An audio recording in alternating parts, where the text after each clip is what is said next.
Sometimes you're the Louisville Slugger, sometimes you're the ball. And lately, I've been the bug. Hopefully, here soon, I'll be the windshield. We've had a very crazy few weeks here. I won't get into details. If you want to get into that, you can take a look at my video, How to Avoid Two-Step Verification Hell. It will kind of explain a lot of what I've been through in the last couple of weeks. I was planning on doing this live about an hour and a half ago, but we had some crazy rain here, and this is a rainy season. As you can see, it's a little overcast, and typical, as you can see by my roof in Central America, I have a metal roof. So when it rains hard here, it sounds like there's a train coming down the tracks, even inside the house. Inside the house, it's a little bit better, but I don't have an Ethernet cable set up in the house, and it's loud, and so I don't know how good the audio quality would be. So I just decided to wait till the rain finished, and then I just went for a little walk. And it's really interesting growing up in northern Canada in the winter. There's a lot of ice here. It's really fascinating. Uh, I live next to a volcano. There's a lot of really fertile soil, and some of the dirt gets packed so hard. And as you can see, I have really dense like jungle, like foliage kind of deal. And so there's a lot of places where there's not a lot of undergrowth because there just isn't a lot of sun that gets down into there, which is great for, protecting yourself from the heat. Well, that hard dirt, it's almost like a clay. When it rains a lot, you get this kind of mossy kind of glaze on the top. And when it rains, it can be extremely slippery. So I just kind of busted my ass walking back here. I'm fine, but it's the closest thing I can be reminded of black ice in Canada. But let's get on to the topic. So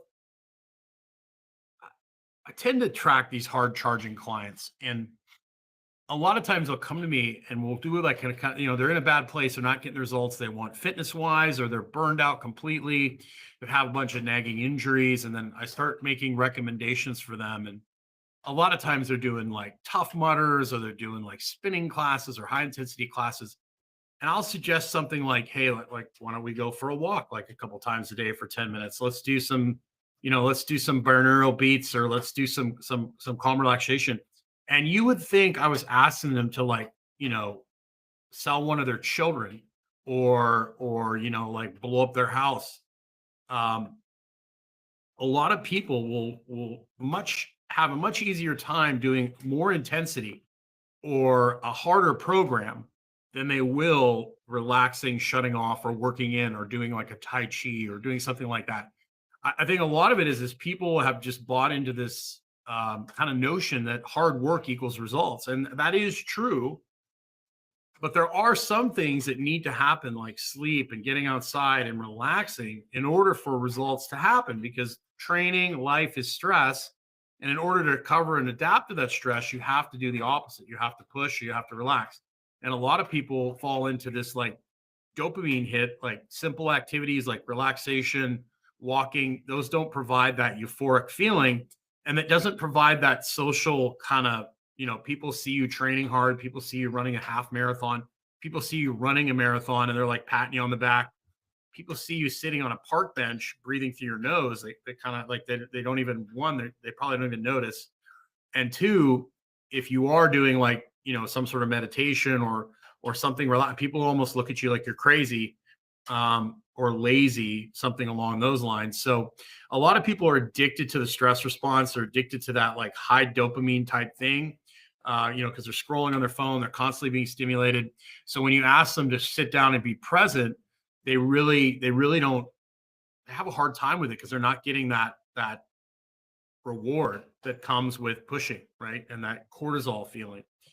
And busyness is as an escape. And I use this for years, like always staying busy, always doing something, so I didn't have to deal with the silence in my own head. I didn't like myself. I didn't like a lot of the things that I had going on inside my head. So instead of having to slow down and actually deal with them, I would just work harder. I would just train more. I would just train more people. I would, always be busy. And then when I went to bed at night, I would be totally exhausted. So I would literally just, when I hit the pillow, I'd finally, like 1 o'clock or 2 o'clock in the morning, I was so tired, I would just literally physically fall asleep instantly because I was so tired. I didn't have the ability to sit there quietly and have to deal with those thoughts in my head. I was so scared of that. And a lot of people don't feel comfortable with themselves and don't want to sit quietly.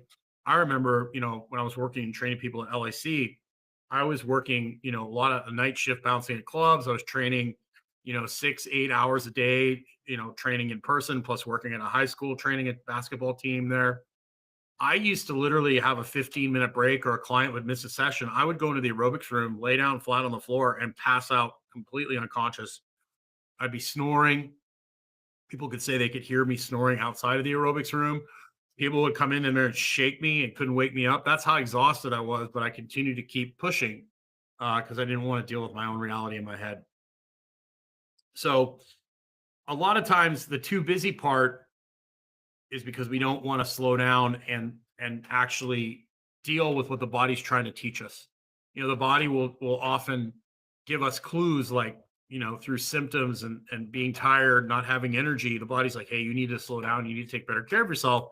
But we just kind of push through it because we really don't want to deal with what's going on and the actual, like, we hear a ticking in the engine and we just like, well, they just turn up the stereo or put some octane boost in there, or whatever, instead of actually taking the mechanic and figuring out what's going on.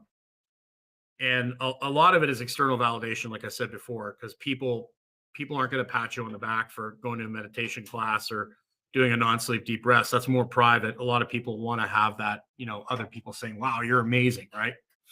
But I have this a lot, like executives who work like 12-hour days, but they have no time for 5-minute breathing drill, like crocodile breathing, or somebody who deadlifts 600 pounds, who's doing all these crazy workouts but doesn't have time to do 10 or 15 minutes of dynamic warm-up before his training. Somebody will do CrossFit or high intensity workouts, spinning classes, but doesn't have the time to do a 10-minute walk breathing through their nose, where exercise isn't the goal, relaxation is. So I see this time and time again. And the way we overcome this is we stack habits, um, going for a walk in the morning while your coffee's brewing or whatever. That's a great way to do it. And understanding that there are things that you can do, like buying a dividend stock. You don't get that instant gratification of the stock. Like most dividend stocks don't radically go up. You get dividends every few months. So by investing in getting outside, investing in getting more sleep, you're not going to get that instant gratification of doing like a really hard training session, but you're going to get the long-term results of being consistent, of your sleep improving, your digestion improving, your recovery getting better. And so these little habits, the little hinges swing big doors. And the thing that people don't realize is a lot of the things, the workout, like over the years, I've had so many people that were training really hard, and the training modalities they were choosing were actually leading to them not getting any better. So if you're constantly training hard and pushing hard, but you're not resting, that training is just going to beat you up over time. And if you're not managing stress, you're just going to eat more food. I've had plenty of people running marathons. I've had plenty of people that were training 6 days a week, sometimes twice a day, gaining weight. And when we finally dialed their training back and got them to do a lot more restorative work, all of a sudden they started losing weight. They got in a better place.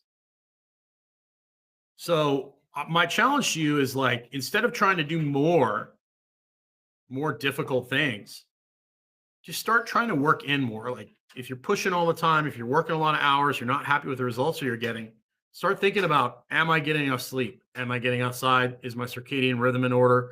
Am I relaxing enough, or am I always in this, like, fired up state? And a lot of times, this gets overlooked in our modern world because we've got all these people that are really unfit and unhealthy, but they live an indoor lifestyle. They're chronically spinning in their head. They're living a chronic indoor lifestyle combined with like no activity, right? And then they try and make up for the intensity. So these people, yes, they need more exercise, but they need to fix their circadian rhythm and they need to get more active daily, and then they can put exercise on top of that.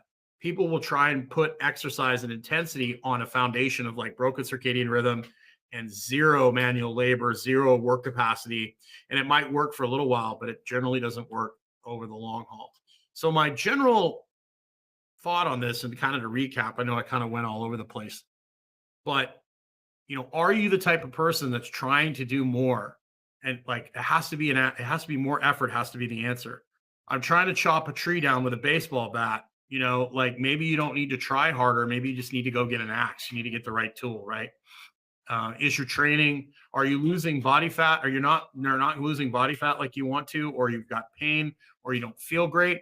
Is it because you're not resting enough, or is it because you need to work harder, or maybe you need to choose a different activity that's going to give you a better outcome, right? And that's where talking to me, I've been doing this for like 30 years.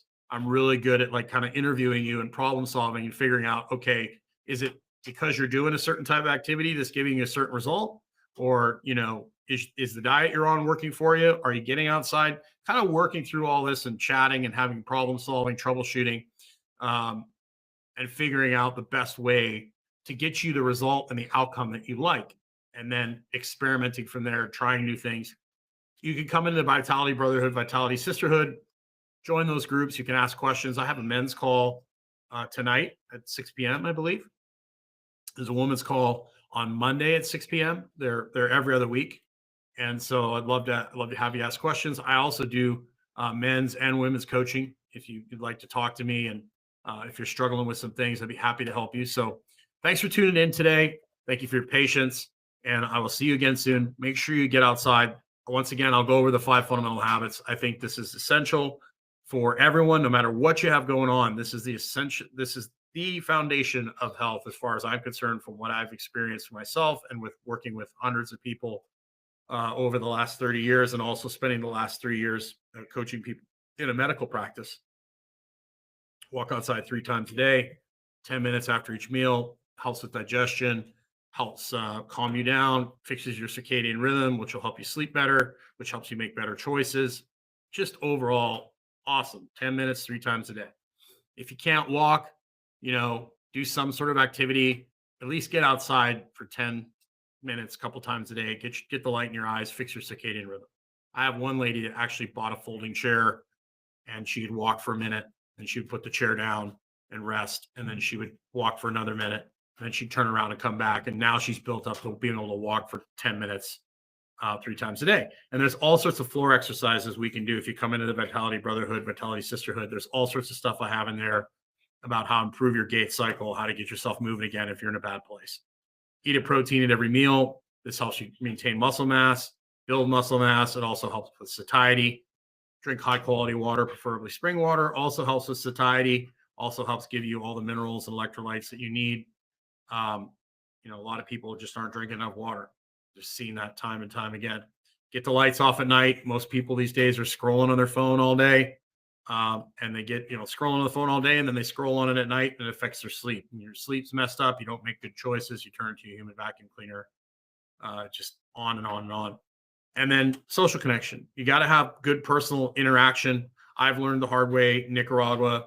I learned during the beer bug that if you're off by yourself, you're isolated, you don't have a lot of social connection, it can really mess with your health and well-being. So that's something in a world where we're probably connected too much with the screen. We're always in touch, but it's not an authentic human interaction. So you want to make sure you've got plenty of authentic human interaction in there. So thanks for watching.